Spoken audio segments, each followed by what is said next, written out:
शुक्र अदा करता हूँ कि अल्लाह पाक ने आज हमारे ऑक्शन सेरेमनी को कामयाब किया, और अल्लाह का बहुत बहुत करम है कि उस परवरदिगार का जितना एहसान माने कम है कि आज अल्हम्दुलिल्लाह हमारी ऑक्शन सेरेमनी भी बहुत अच्छी तरीके से कामयाब हुई।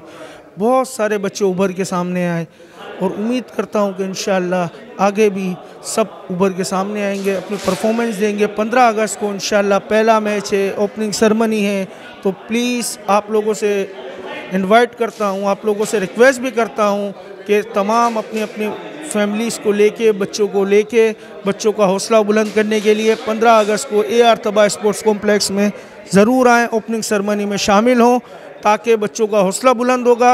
और जो बच्चे रह गए हैं वो प्लीज़ डिसहार्ट ना हो।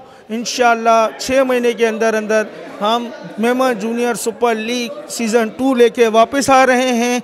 जिन बच्चों की परफॉर्मेंस अच्छी नहीं हुई, जो बेचारे सिल्वर में रह गए, इंशाअल्लाह उम्मीद करता हूं कि आगे वाले सीज़न 2 में बहुत अच्छी तरीके से परफॉर्मेंस देंगे और वो बच्चे भी सेलेक्ट होंगे। Thank you so much Karachi news का।